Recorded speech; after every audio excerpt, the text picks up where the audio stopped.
이 시간은 선거 결과와 하나님의 주권이라는 주제로 함께 말씀을 나누고자 합니다.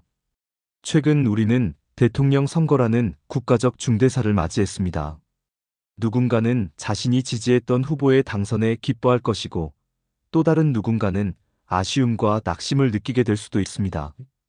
혹은 결과와 상관없이 나라의 미래에 대한 기대와 우려가 교차할 수도 있을 것입니다. 이러한 상황 속에서 우리 그리스도인들은 종종 이런 질문을 던지곤 합니다. 이 선거 결과를 통해서 하나님께서 우리의 뜻을 이루셨다고 말할 수 있는가? 또는 이것이 과연 하나님의 뜻인가? 오늘 우리는 이 질문에 대해서 성경 말씀을 통해 함께 답을 찾아보고자 합니다. 모든 권세는 하나님께로부터 왔습니다. 로마서 13장 1절을 보면 우리에게 분명한 원칙을 제시합니다.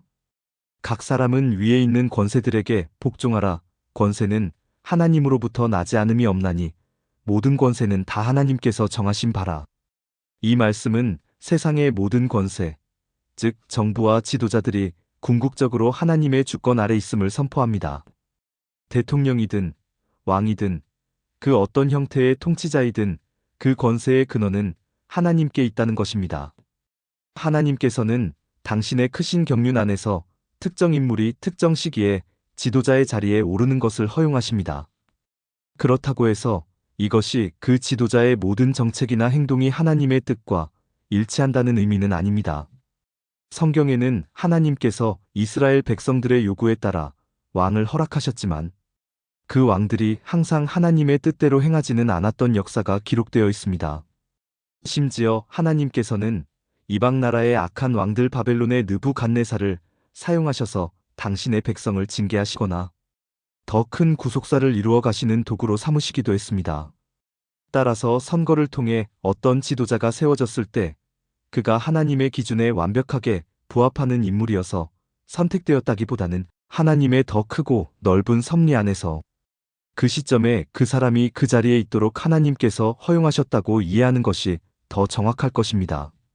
하나님께서는 그분의 주권적인 계획 안에서 때로는 우리의 기대와 다른 방식으로 일하십니다. 다니엘 2장 20절 21절은 이러한 하나님의 주권을 더욱 명확하게 보여줍니다. 다니엘이 말하여 이르되 영원부터 영원까지 하나님의 이름을 찬송할 것은 지혜와 능력이 그에게 있음이로다. 그는 때와 계절을 바꾸시며 왕들을 패하시고 왕들을 세우시며 지혜자에게 지혜를 주시고 총명한 자에게 지식을 주시는도다. 다니엘은 이방 나라의 포로로 잡혀간 상황 속에서도 역사의 주관자가 하나님이심을 분명히 인식하고 선포했습니다. 세상의 왕들이 일어나고 사라지는 것, 시대가 변하고 계절이 바뀌는 모든 것이 하나님의 손안에 있다는 것입니다. 선거는 인간의 자유의지와 선택이 반영되는 과정입니다. 우리는 각자의 가치관과 판단에 따라 투표합니다.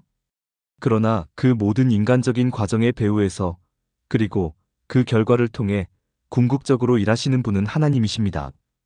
하나님께서는 인간의 선택을 사용하시어 당신의 뜻을 이루어 가십니다. 때로는 우리의 짧은 생각으로는 이해하기 어려운 방식으로 일하시기도 합니다. 우리가 지지한 후보가 당선되었을 때 그것이 곧 하나님께서 우리의 뜻을 그대로 이루어 주셨다라고 단순하게 단정하기보다는 하나님께서 이러한 결과를 허락하셨고 이 상황을 통해 그분의 선한 목적을 이루어 가실 것이다라고 믿음으로 고백하는 것이 더 성숙한 자세일 것입니다. 반대로 우리가 원치 않는 결과가 나왔을지라도 낙심하거나 분노하기보다는 여전히 역사의 주관자이신 하나님을 신뢰하며 그분의 뜻이 이 땅에 이루어지기를 기도해야 합니다. 그렇다면 이러한 하나님의 주권을 믿는 우리는 어떻게 해야 할까요? 첫째, 기도해야 합니다.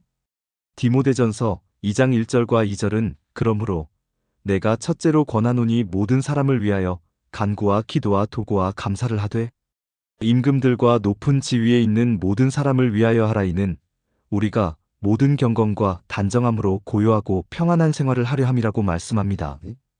누가 지도자가 되든 우리는 그들이 하나님을 경외하고 백성을 위한 정의롭고 지혜로운 통치를 할 수 있도록 기도해야 할 책임이 있습니다.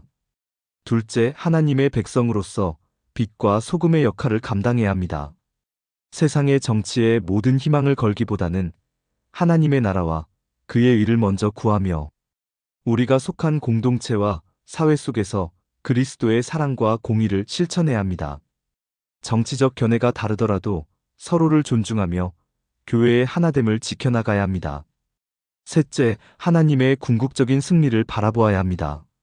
세상의 나라는 변하고 지도자도 바뀌지만 하나님의 나라는 영원합니다.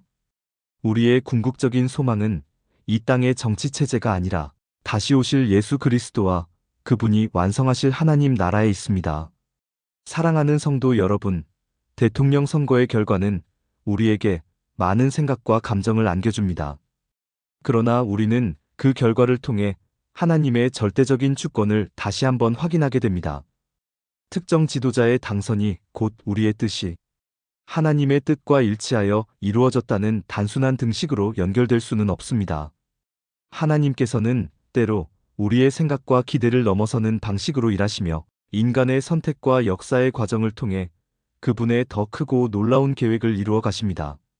중요한 것은 결과에 일희일비하기보다는 어떤 상황 속에서도 모든 권세의 주관자이신 하나님을 신뢰하고 우리에게 맡겨진 그리스도인의 사명을 충실히 감당하는 것입니다. 세워진 지도자를 위해 기도하고 이 땅에서 빛과 소금으로 살아가고 영원한 하나님의 나라를 소망하는 저와 여러분이 되시기를 주님의 이름으로 축원합니다.